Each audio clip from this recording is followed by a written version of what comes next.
In this lesson, I'm going to be going over my camera recommendations. Now, before I get started, there's a couple things to keep in mind. One is, like I mentioned earlier, camera manufacturers are coming out with new models of cameras at all times. So by the time I launch this course and by the time that you're watching this video, there's probably going to be new models and new versions of all the cameras that I recommend.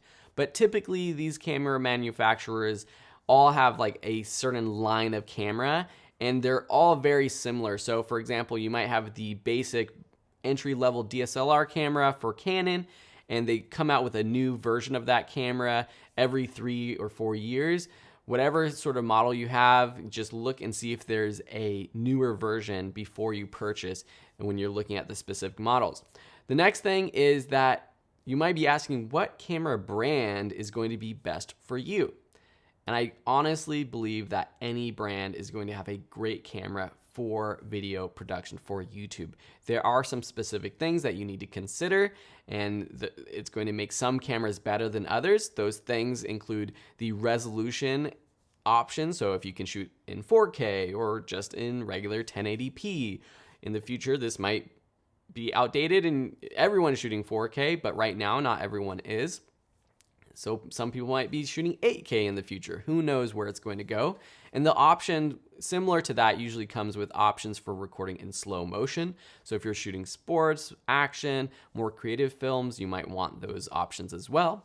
Another thing is if it has a flip out screen that articulates and rotates towards the person in front of the camera. This is important for vlog style or talking head video if you're speaking to the camera directly. Autofocus, another big thing if you are doing vlog style videos, especially if you don't have that rotating screen, but even so, it's really hard to see if you're perfectly in focus when you are doing sort of a vlog style video, and so having great autofocus is a great idea. Microphone inputs. Most cameras will have a microphone input so that you can plug in an external microphone that gets better audio.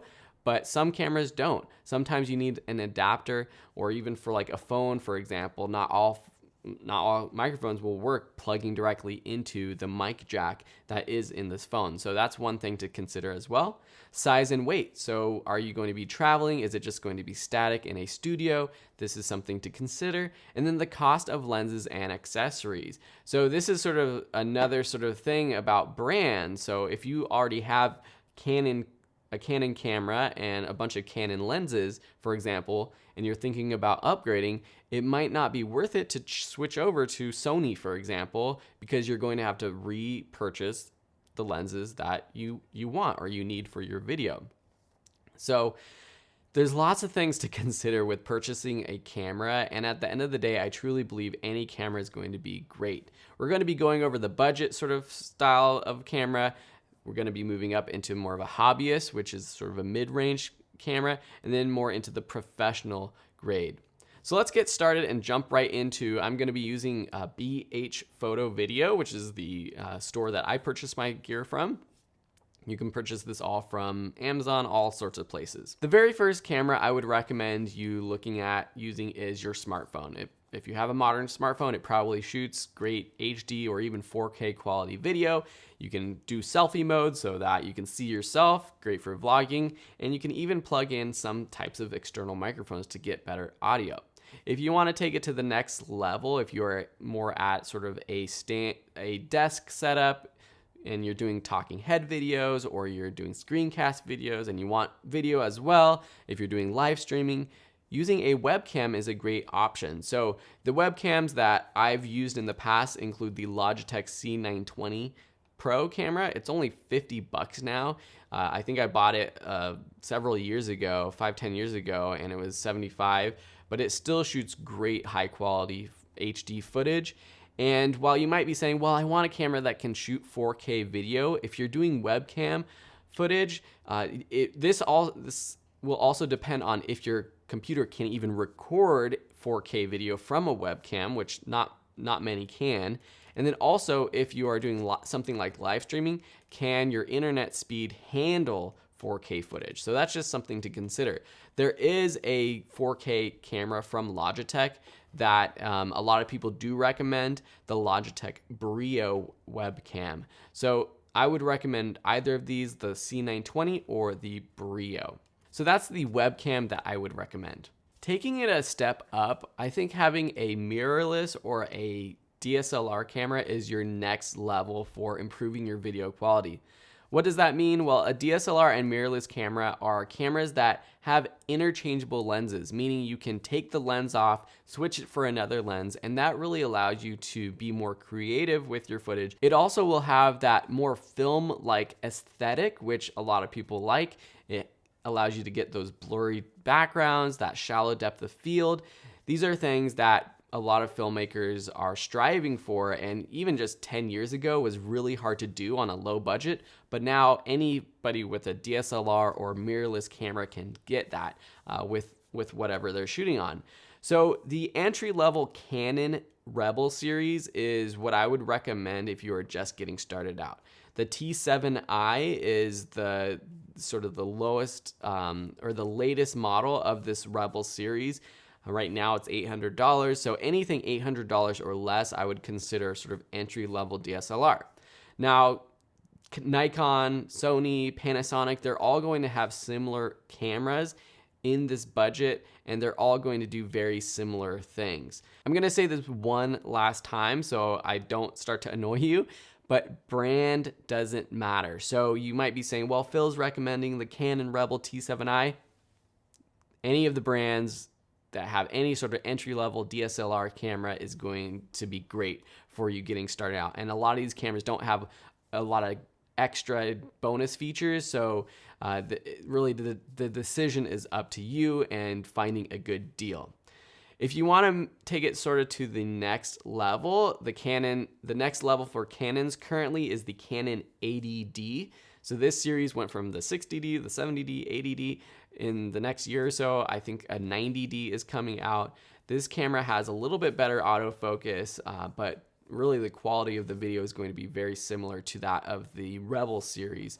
But this is a very popular camera for YouTubers. Now, another camera that I would recommend that a lot of YouTubers use, which is great for beginners, is the Panasonic G7. This is a 4K camera, and Panasonic is really great for video creators.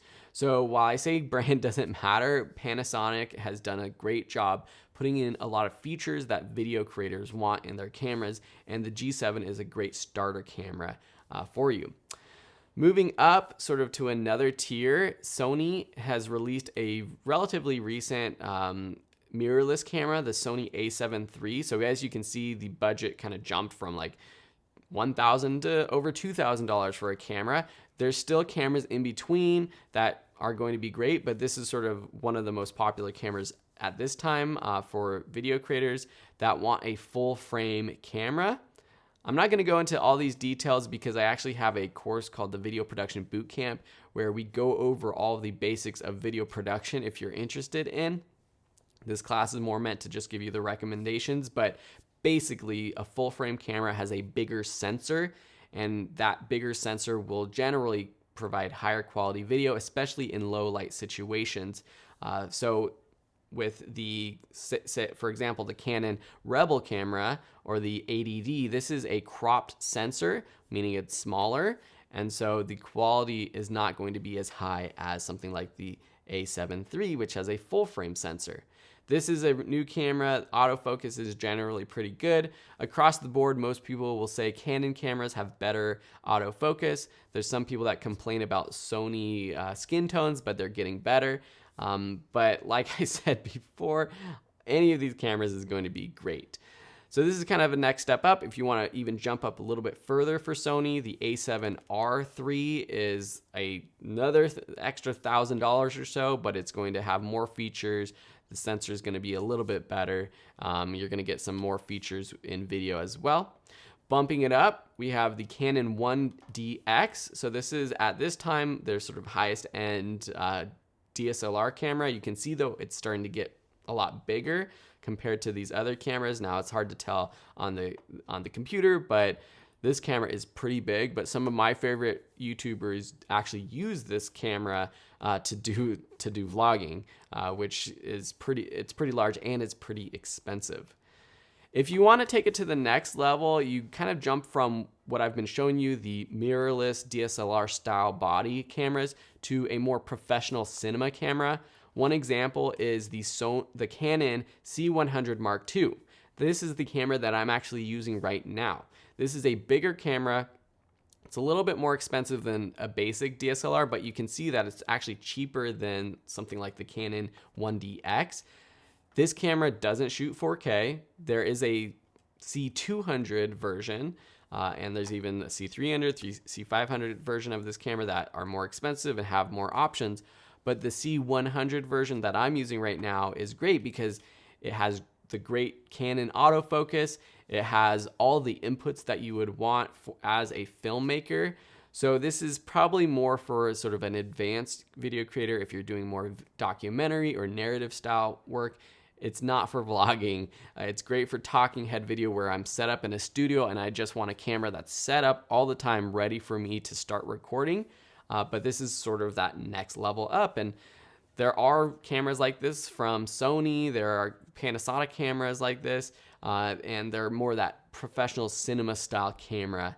So if you're curious about like what other camera models there are similar to the ones that I've mentioned, just search for best Nikon camera for YouTubers, best mirrorless camera for YouTuber, and you'll find a lot of recommendations online. And if you have specific questions, please feel free to ask. But I am going to just tell you what I've experienced myself, and I haven't used every single camera. But hopefully this kind of gets you started with understanding what things you have to think about with cameras, what features you like, and what features you need, and then really what your budget is. You could spend thousands and thousands of dollars on equipment, but at some point, spending more money isn't going to increase the quality of the video camera itself, and it's definitely not going to increase the quality of your YouTube video. Like I say, you can create a great YouTube video with what's in your pocket, your smartphone. So again, stop the analysis paralysis. Just if you are in the search for a new camera, purchase something, test it out. You can even rent it. A lot of camera shops have rentals. There's websites like borrowlenses.com that allow you to rent cameras, and you can test it out for a week or two and see if you like it.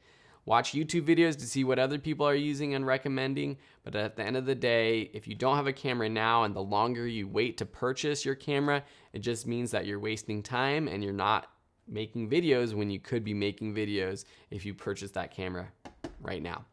All right, thank you for watching this video, and we'll see you in the next one.